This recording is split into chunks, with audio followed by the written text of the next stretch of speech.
Welcome to Nanak classes. दोस्तों, Nanak classes के YouTube channel पे आपका स्वागत है। आज है 26 मई 2021 और 26 मई 2021 के जितने भी most important Rajasthan current affairs के क्वेश्चन बनते हैं, आज हम उनका डिस्कस करेंगे। पूरा वीडियो ध्यान से देखना और लास्ट में मैं आपसे क्वेश्चन पूछूंगा जिनके जवाब आपको कमेंट बॉक्स में देने हैं। दोस्तों, वीडियो अच्छा लगे लाइक कर देना, शेयर कर देना। अगर आप चैनल पे नए हैं तो इसको सब्सक्राइब कर देना। आज मैं आपको स्पेशल 26 मई के दिन जो पीछे के क्वेश्चन है, इंपॉर्टेंट 10 क्वेश्चनों की आज मैं चर्चा करूंगा। आज कोई नया कोई करंट अफेयर्स का क्वेश्चन नहीं बन पा रहा था, इसलिए मैं पीछे के क्वेश्चनों को आज रिवाइज करूंगा। तो वो क्वेश्चन देखिए आज। तो जो विद्यार्थी नए जुड़े हैं वो चैनल को सब्सक्राइब करें और वीडियो लाइक और शेयर करें। तो आज वो क्वेश्चनों की चर्चा करूंगा जो पीछे हमने पढ़े थे और परीक्षा की दृष्टि से इंपॉर्टेंट है। यानी कहने का मतलब रिवाइज क्लास है, ये याद रखना। आज ऐसे नहीं कि सर ये पुराने क्वेश्चन आगे कहाँ से आगे, तो रिवाइज क्लास है पूरी की पूरी। राजस्थान में इंदिरा महिला शक्ति निधि योजना की शुरुआत कब हुई? बहुत इंपॉर्टेंट क्वेश्चन है, ध्यान रखना। ये राजस्थान में इंदिरा महिला शक्ति निधि योजना की शुरुआत कब हुई? तो याद रखना 18 दिसंबर 2019 को इंदिरा महिला शक्ति निधि योजना की शुरुआत हुई। क्वेश्चन पूछा जाएगा एग्जाम में डेफिनेटली, ये याद रखना। मुख्यमंत्री अशोक गहलोत ने 18 दिसंबर 2019 को महिला सशक्तिकरण को समर्पित इंदिरा महिला शक्ति, जिसकी शॉर्टकट में है IM शक्ति निधि योजना का शुभारंभ किया। कब किया? 18 दिसंबर 2019। ये तारीख बहुत इंपॉर्टेंट है। इसके लिए क्या होगा? प्रतिवर्ष 200 करोड़ रुपए, प्रतिवर्ष 200 करोड़ यानी 5 वर्ष में 1000 करोड़ का प्रावधान किया गया, यानी प्रतिवर्ष 200 करोड़ रुपए खर्च किए जाएंगे। इसके तहत महिला स्वयं सहायता समूह और महिलाओं को आत्मनिर्भर बनाने के लिए इस निधि से 1 करोड़ तक का ऋण भी मिल सकेगा। ये बहुत बड़ी बात है। तो ये योजना है और इसके तहत इंदिरा महिला शक्ति जो केंद्र है खुलेगा, वो जयपुर के अंदर स्थापित किया जाएगा। तो इस क्वेश्चन को याद रखना, पेपर में इससे क्वेश्चन पूछा जाएगा। कौन सा? इंदिरा महिला शक्ति निधि योजना, जिसकी शुरुआत 18 दिसंबर 2019 को मुख्यमंत्री अशोक गहलोत के द्वारा की गई। दूसरा क्वेश्चन देखिए, बहुत ही इंपॉर्टेंट है हमारे राजस्थान के संदर्भ में। राजस्थान की प्रथम भूमिगत मेट्रो रेल कहां से कहां तक चली? राजस्थान की प्रथम भूमिगत मेट्रो रेल कहां से कहां तक, यानी भूमिगत भी चल चुकी है। तो ये चली चांदपोल से बड़ी चौपड़ तक। कहां से? चांदपोल से बड़ी चौपड़ तक भूमिगत, यानी भूमि के अंदर चलिए, ध्यान रखना। टनल वगैरह तैयार हो गए और चलिए अब पूरी डिटेल देखिए। राजस्थान की प्रथम भूमिगत मेट्रो रेल चांदपोल से बड़ी चौपड़ चली। ये पूछे जाएंगे किस स्टेशन से किस स्टेशन चली। इसका लोकार्पण 23 सितंबर 2020 को खुद मुख्यमंत्री अशोक गहलोत ने किया। तारीख याद रखना। भूमिगत मेट्रो ट्रेन कब चली जिसका लोकार्पण 23 सितंबर 2020 को किया गया? यह 2.12 किलोमीटर भूमिगत सुरंग है, यानी उस सुरंग की लंबाई कितनी है? 2.12 किलोमीटर है और इस पे लागत राशि आई थी 1126 करोड़। महिला पायलट शेफाली ने इस गाड़ी को चलाया था। जो 2.12 किलोमीटर भूमिगत सुरंग में जो मेट्रो चली थी उसको किसने चलाया था? उस समय पायलट कौन थी? महिला पायलट शेफाली थी। जयपुर मेट्रो की मानसरोवर से बड़ी चौपड़ तक अब लंबाई कितनी हो गई है? 11.3 किलोमीटर हो गई है। अब टोटल कहां से कहां तक चलने लगी है? पहले ये मानसरोवर से चांदपोल तक चलती थी, अब भूमिगत और जुड़ गई। तो मानसरोवर से बड़ी चौपड़ तक अब इसकी जो पहले 9 पॉइंट कुछ थी, अब ये 2.12 और जुड़कर 11.3 किलोमीटर हो गई। आपसे पूछे राजस्थान में जो मेट्रो है उसकी टोटल कितनी लंबाई है, कितनी चलती है, वो कितने? तो 11.3 किलोमीटर है और मानसरोवर से बड़ी चौपड़ तक चलती है। और भूमिगत भूमिगत 2.12 किलोमीटर। जयपुर मेट्रो के सीएमडी है भास्कर सावंत। और देखिए ये फेज पूरा एक हो गया, एक फेज पूरा हो गया। अब द्वितीय फेज भी चलेगा, सीतापुरा से अंबावाड़ी तक 22 किलोमीटर का काम होगा। तो ये स्टार लगाना, पेपर में पक्का पूछा जाएगा कि जयपुर मेट्रो के दूसरे फेज की लंबाई कितनी होगी? 22 किलोमीटर। और कहां से कहां तक चलेगा? सीतापुरा से अंबावाड़ी तक चलेगा। तो इस मेट्रो की शुरुआत 2015 में हुई थी और ये एशियन बैंक के सहयोग से चल रही है। एशियन बैंक के सहयोग से चल रही है। और जो मेट्रो के जो डिब्बे बन रहे हैं वो किसके सहयोग से? अमेरिका के सहयोग से बनते हैं। ध्यान रखना, ये सारी चीजें आपके लिए इंपॉर्टेंट हो जाती है। तो राजस्थान का एकमात्र शहर जहां पे मेट्रो ट्रेन संचालित है तो वो जयपुर। दूसरा प्रस्तावित कहां पे है? जोधपुर में। ये सारी बातें आपके लिए इंपॉर्टेंट बन जाती है। अगला, और हमारी ध्यान रखना, पीडीएफ प्राप्त करने के लिए टेलीग्राम ज्वाइन कीजिए, नानक क्लासेस स्टडी अड्डा ग्रुप। और इस ध्यान रखना, जो ये क्लास आती है इसकी आपको क्विज भी प्राप्त होती है, पूरी की पूरी क्विज प्राप्त हो जाती है और शाम तक आपको इसकी पीडीएफ भी प्राप्त हो जाती है और इसके लिंक मिलते रहते हैं। तो आज ही जो विद्यार्थी नए हैं, अब तक टेलीग्राम नहीं ज्वाइन किया है, वीडियो के डिस्क्रिप्शन में लिंक है, वहां से या सीधा टेलीग्राम पे जाकर नानक क्लासेस स्टडी अड्डा ग्रुप जरूर ज्वाइन कीजिए ताकि आपको पीडीएफ, क्विज और लिंक प्राप्त हो सके। भूपेंद्र सिंह यादव राजस्थान लोक सेवा आयोग के कौन से अध्यक्ष बने हैं? ये क्वेश्चन अब 2021 के 2 पेपरों में आ चुका है, आने वाले पेपरों में भी पूछा जाएगा। भूपेंद्र सिंह यादव राजस्थान लोक सेवा आयोग यानी आरपीएससी के कौन से अध्यक्ष बने हैं? तो याद रखना 33वें अध्यक्ष बने हैं। अब ये आरपीएससी क्या है? आपने नाम सुना होगा यूपीएससी। यूपीएससी सुना है? UPSC, RPSC. यूपीएससी होती है केंद्र में और बाकी राज्यों में अलग अलग होते हैं, जैसे आपने नाम सुना पीसीसी, पीएसपी, यूपीपीसी, ऐसे। तो हमारे राजस्थान में राजस्थान पब्लिक सर्विस कमीशन है, यानी राजस्थान लोक सेवा आयोग है, जिसकी स्थापना 16 अगस्त 1949 को हुई थी और मुख्यालय इसका उस समय जयपुर था। उस समय कहाँ था?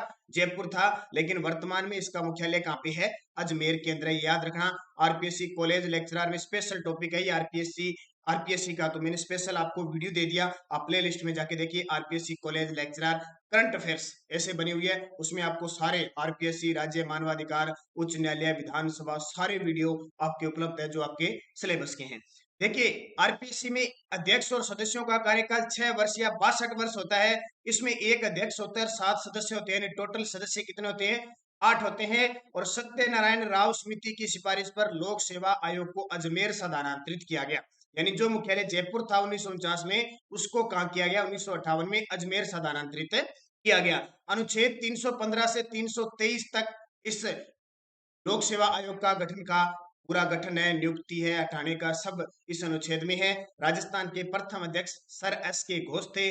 33 में वर्तमान भूपेंद्र सिंह यादव बन चुके हैं जो राजस्थान पुलिस के महानिदेशक थे, और 32 में थे दीपक उप्रेती। इतनी चीजें आपको पता लग गई कि राजस्थान के वर्तमान लोक सेवा आयोग के अध्यक्ष कौन है? भूपेंद्र सिंह यादव 33 नंबर के हैं। किसका स्थान लिया? दीपक उप्रेती का स्थान लिया। प्रथम कौन थे? सर एस के घोष थे। यहां से क्वेश्चन पेपर में डेफिनेटली पूछा जाता है, तो आज इंपॉर्टेंट है, पीछे के क्वेश्चन है लेकिन रिवाइज क्वेश्चन है। घरेलू पर्यटकों को आकर्षित करने में राजस्थान का कौन सा स्थान मिला है? घरेलू जो पर्यटक है उनको आकर्षित करने में, घरेलू का मतलब भारत के ही जो पर्यटक है उनको हमारे राजस्थान में आने के लिए आकर्षित करने में राजस्थान को कौन सा स्थान मिला है? तो राजस्थान को 10वां स्थान मिला है। कौन सा?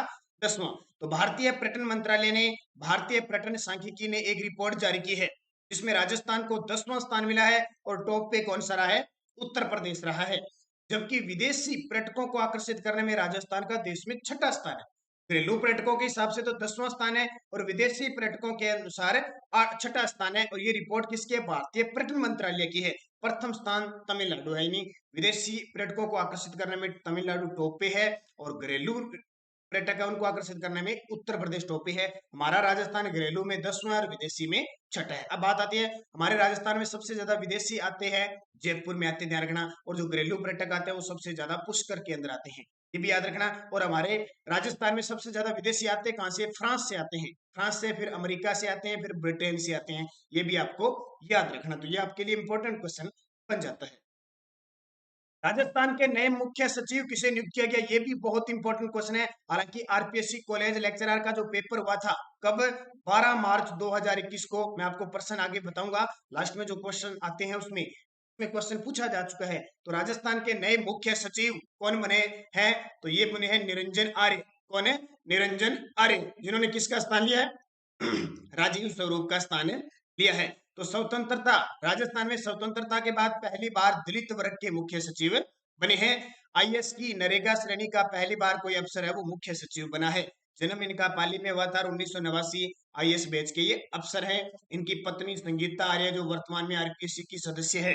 ये भी क्वेश्चन बहुत इंपॉर्टेंट है। अभी आरपीएससी में एक अध्यक्ष और 7 सदस्य होते हैं, उन 7 सदस्यों में इनकी जो पत्नी है निरंजना आर्य, वो आरपीएससी में सदस्य है। बहुत बड़ी बात है, इनकी पत्नी निरंजना आर्य आरपीएससी में सदस्य है और निरंजन आर्य क्या है? वर्तमान में मुख्य सचिव है। ये क्वेश्चन पूछा जा सकता है। राजस्थान के प्रथम मुख्य सचिव के राधाकृष्णन और राजस्थान की प्रथम महिला मुख्य सचिव कुशल सिंह है, ये याद रखना। राजीव स्वरूप का इन्होंने स्थान लिया है। और मुख्य सचिव जो हमारे जयपुर के अंदर 1949 में सचिवालय स्थापित हुआ था, ये सचिवालय का प्रमुख प्रशासनिक अधिकारी, मुख्य जो सचिव होता है सबसे ऊपर, वो मुख्य सचिव होता है, याद रखना।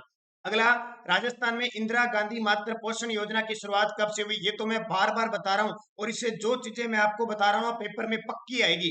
राजस्थान में इंदिरा गांधी मातृ पोषण योजना की शुरुआत कब हुई? 19 नवंबर 2020 को। तारीख फिक्स याद रखना, 19 नवंबर 2020 को इंदिरा गांधी मातृ पोषण योजना की शुरुआत हुई थी, और 20 अगस्त 2020 को इंदिरा रसोई योजना की शुरुआत हुई थी। ये दोनों चीजें आपके लिए बहुत इंपॉर्टेंट है। पूरी डिटेल देखिए। इंदिरा गांधी मातृ पोषण योजना की शुरुआत 19 नवंबर 2020 को, 19 नवंबर को इंदिरा गांधी की जयंती मनाई जाती है। पूर्व प्रधानमंत्री स्वर्गीय इंदिरा गांधी की जयंती पर इस योजना में दूसरे बच्चे के जन्म पर, यह बात याद रखना, दूसरे बच्चे के जन्म पर 6,000 रुपए राज्य सरकार देगी। यानी 6,000 रुपए राज्य सरकार देगी, और पूरा का पूरा जो खर्च आएगा वो राज्य सरकार का होगा। अब राज्य सरकार ने क्या किया, 4 जिलों में इसको लागू कर दिया प्रोजेक्ट के रूप में। भी देखते हैं ये कितना कामयाब होता है। तो उदयपुर, बांसवाड़ा, प्रतापगढ़, डूंगरपुर, ये 4 जिले याद रखने जरूरी है। यहाँ से पेपर में पक्का पूछा जाएगा कि किन 4 जिलों में पायलट प्रोजेक्ट के रूप में इसे शुरू किया गया है। तो उदयपुर, बांसवाड़ा, प्रतापगढ़, डूंगरपुर, ये चारों एक दूसरे के पास पास में है, ये सीमा है देश के में। इससे पहले देखो, देश में प्रधानमंत्री मातृ वंदना योजना के तहत पहली संतान पर 6,000 रुपए दिए जा रहे हैं। उसमें केंद्र और राज्य सरकार का हिस्सा 60-40 है। यानी पहली संतान पर केंद्र सरकार दे रही है किस योजना के तहत? प्रधानमंत्री मातृ वंदना योजना के तहत 6,000 रुपए। उसमें राज्य सरकार का 40% हिस्सा है और केंद्र सरकार का 60 है। लेकिन ये जो योजना है इसमें 100 का 100% किसका है? राज्य सरकार का वित्त पोषित है। पेपर में किसी भी प्रकार से पूछा जा सकता है।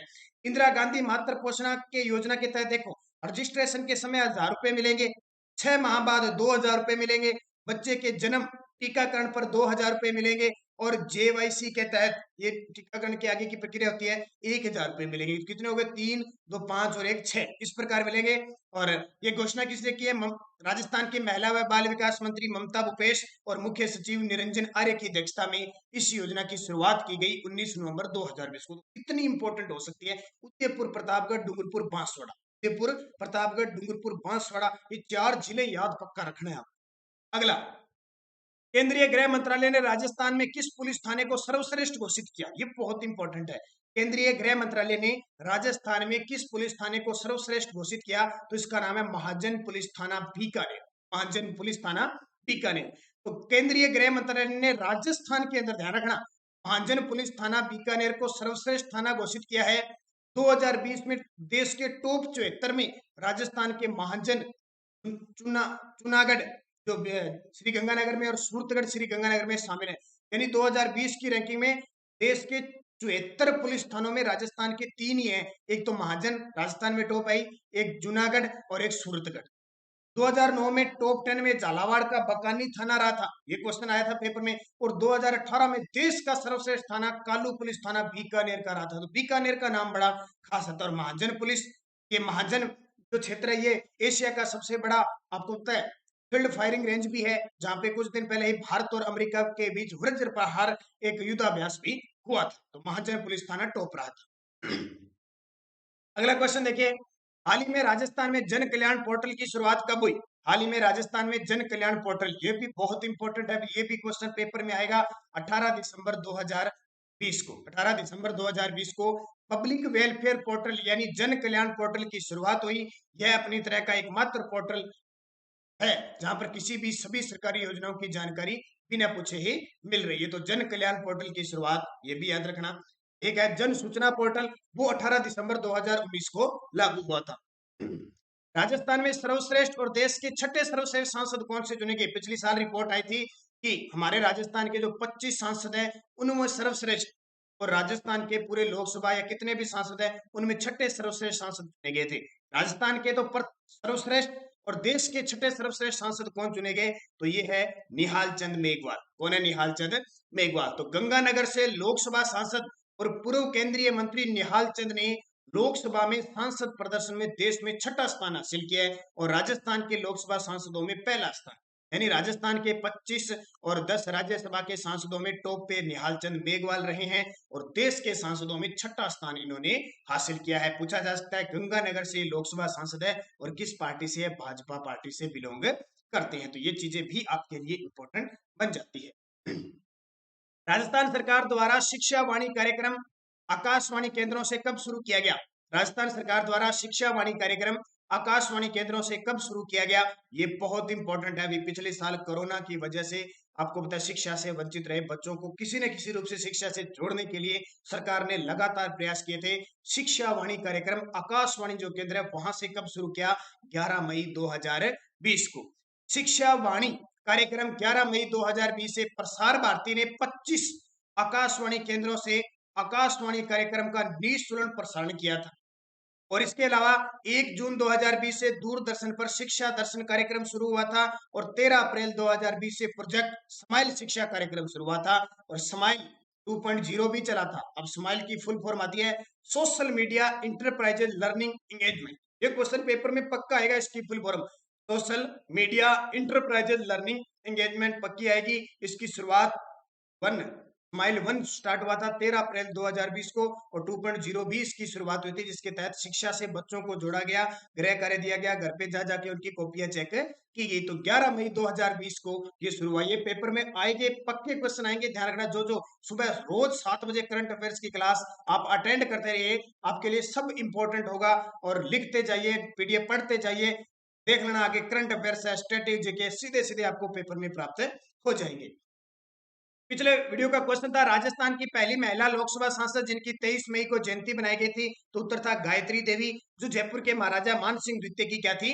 पत्नी थी। ये 3 बार लोकसभा सांसद रही थी सांसद और पहली राजस्थान की 1962 में ये स्वतंत्र पार्टी से जयपुर से लड़ी है, ध्यान रखना, और जीती थी। शारदा भार्गव राज्यसभा सांसद थी, 1952 में बनी थी, ये क्वेश्चन पूछा जाता है। और यशोदा देवी राजस्थान की प्रथम महिला विधायक थी जो 1953 में बांसवाड़ा से प्रजा समाजवादी पार्टी से जीतकर उपचुनाव में जीतकर बनी थी। तो ये क्वेश्चन बहुत इंपॉर्टेंट है आपके लिए। अब आपके लिए क्वेश्चन छोड़ के जाता हूं, कालातीर लिफ्ट परियोजना का संबंध किस जिले से है? कालातीर लिफ्ट परियोजना का संबंध किस जिले से है, जिसके लिए भी हाल ही में राशि प्रस्तावित की गई है? बांसवाड़ा, धौलपुर, भीलवाड़ा, बारां। सही जवाब आपको कमेंट बॉक्स में देना है। और यस्टरडे डोज क्या थी जो 21 मार्च 2021 को स्टेनोग्राफर के पेपर में आई हुई है? काला हिरण अभ्यारण्य ताल छापर चूरू, पक्षी अभ्यारण्य केवलादेव घना पक्षी अभ्यारण्य भरतपुर पक्षियों का स्वर्ग कहलाता है। राजस्थान के किस जिले में सबसे ज्यादा गेहूं उगाया जाता है? श्री गंगानगर में। और श्री गंगानगर में उगाया जाता है, इसलिए इसे राजस्थान का अन्न भंडार कहा जाता है। बारबरी किस पशु की नस्ल है? बकरी। देखो यहाँ पेपर में क्वेश्चन क्या आया था, निम्न में से कौन सी भेड़ की नस्ल नहीं है? तो वहां पे एक ऑप्शन था बारबरी, तो मैंने क्वेश्चन क्या बना दिया? बारबरी। तो बारबरी बकरी की है। राजस्थान में टेराकोटा बनाने का प्रमुख केला केंद्र कहाँ पे है? गुलेला राजसमंद में। और मूंगफली किस प्रकार की तिलहन फसल है? तो खरीफ। वहां क्वेश्चन क्या था, निम्न में से कौन सी तिलहन फसल सबसे अलग है? तो 3 तो खरीफ की, ये रबी की फसल थी, और एक मूंगफली आ गया, तो मूंगफली खरीफ की फसल है। एक इसकी याद रखना चंद्रा, चंद्रा इसकी बहुत ही खास किस्म है। और मूंगफली के लिए लुणकन सर बीकानेर को राजस्थान का राजकोट कहते हैं। राजस्थान के साथ चंबल परियोजना में किस राज्य का हिस्सा है? तो बहुत बार बता चुका हूं, मध्य प्रदेश और राजस्थान का 50-50 हिस्सा है। 4 बांध चंबल नदी पे बने हुए हैं, जितनी विद्युत 386 मेगावाट होती है उसकी आधी आधी मिल जाती है। पूरी डिटेल हम रोज बात करते हैं। तो ये 7 क्वेश्चन जिस भी विद्यार्थी ने दिए बहुत शानदार तरीके, उन सभी को हार्दिक शुभकामनाएं। और अब क्वेश्चन आपके लिए, राजस्थान के किस जिले की जनसंख्या सबसे अधिक है? राजस्थान के किस जिले की जनसंख्या सबसे अधिक है? राजस्थान की कौन सी संस्था उद्योगों के लिए मूलभूत सेवाएं मुहैया करवाती है? यानी राजस्थान में ऋण देना है, कोई नया उद्योग स्थापित करना है, उसका काम करने वाली संस्था कौन सी है? बहुत बार आपको बता चुका हूं। राजस्थान का दूसरा सबसे बड़ा सौर ऊर्जा पार्क कहां स्थापित किया जा रहा है? राजस्थान का दूसरा सबसे बड़ा सौर ऊर्जा पार्क, ये देखो ये करंट के प्रश्न है और करंट के मैं करवा चुका हूं और पेपर में आए हुए हैं, उसी पेपर में स्टेनोग्राफर 21 मार्च 2021 के। राजस्थान की पहली प्रत्यक्ष लाभ अंतरण योजना कौन सी है? कानड़ देव प्रबंध के रचयिता कौन है? खाटू श्याम जी का मेला कब लगता है और पुष्कर मेला कब लगता है? खाटू श्याम जी का मेला, पुष्कर मेला कब लगता है? ये 7 क्वेश्चन आपके लिए जो आपको शानदार तरीके से कमेंट में जवाब देने हैं। तो दोस्तों वीडियो को लाइक शेयर करो। और मैं अभी नाम बोलता हूं जिसने कल विद्यार्थी ने कमेंट दिए थे। कल के जवाब देखिए, अकरम खान का जवाब था, अकरम खान ने एक उत्तर दिया था। शारदा भार्गव, तो इसका उत्तर गायत्री देवी था। मनीषा उत्तरेजा, इन्होंने अच्छा दिया, बहुत ही बढ़िया, धन्यवाद आपको। एक था मनी चौहान, लक्ष्मी कुमारी चुंडावत रावत सर की रानी थी, उनका पति का नाम तेज सिंह बताया उन्होंने। एक महेंद्र मोवाल, इन्होंने भी उत्तर दिए। रचना सिंह, गुरसिंह कटारिया, दौसा से, बहुत ही अच्छे जवाब आपके सभी के सभी। गुरसिंह कटारिया, सरवन यादव, थैंक यू। सुमेर भाटी के जवाब अच्छे थे। नेमीचंद चौहान, अच्छे जवाब आपके। सुमेर भाटी, प्रवीता मेघवाल, सारे के सारे क्वेश्चन बहुत ही अच्छी बात, ताल छापर के बारे में इन्होंने बताया। ओम प्रकाश बेरवा, गुड मॉर्निंग आपको, और पांचों के पांचों सातों के सातों क्वेश्चन अच्छे दिए। जोगाराम जी, विजय मीणा, ममता खानवाली, बिलाल सिंह क्वाजी, हेमलता नागर, आपके बेहतरीन जवाब हैं। ब्लैक डियर के बारे में बताया। प्रियंका चौहान, प्रियंका मीणा, राहुल शर्मा, रेखा खिचड़, इसके अलावा गायत्री देवी, ममता खानवाली, सपना कुमारी, दिनेश पूनिया, मनीषा शर्मा, मनीषा बिश्नोई, बेहतरीन जवाब। राज गोला भरतपुर से, राजगोला जी बहुत अच्छी बात है। मनीषा शर्मा बहुत खूब, थैंक यू आपको। और अनीसा बिश्नोई, डॉक्टर मनीष पारिक, रजनी गलगट, धर्मेंद्र सिंह परमार, गुर्जर चैना, टेक्निकल बोली जॉय, नकुल चंदेल, बहुत अच्छे जवाब आपके सातों के सातों क्वेश्चनों के। नकुल चंदेल, अमनेंद्र सिंह, बजरंगबली की लाडली, जय सियाराम आपको भी। ममता बिश्नोई, काला हिरण, ताल छापर, बहुत अच्छे जवाब आप सभी विद्यार्थियों के। जेविका सोलंकी, निहारिका जाट, हरबरी बकरी का बताया, बहुत ही अच्छी है। सुमित्रा जाटोलिया के अच्छे जवाब थे। पूजा शर्मा, मेहनत इतनी करो कि किस्मत भी घुटने टेक दे, बहुत अच्छी बात है। सोनिया नरवालिया, के जैन, कृष्ण गुर्जर, निहारिका जाट के अच्छे जवाब थे। ममता बिश्नोई के अच्छे जवाब। इसके अलावा भूमि क्यूट, इनके भी अच्छे जवाब थे। संजय गुर्जर जी, धन्यवाद आपको भी। राजगोला, पूजा शर्मा और राहुल शर्मा जयपुर से, सभी को धन्यवाद, हार्दिक शुभकामनाएं जिन्होंने भी कमेंट में जवाब दिए।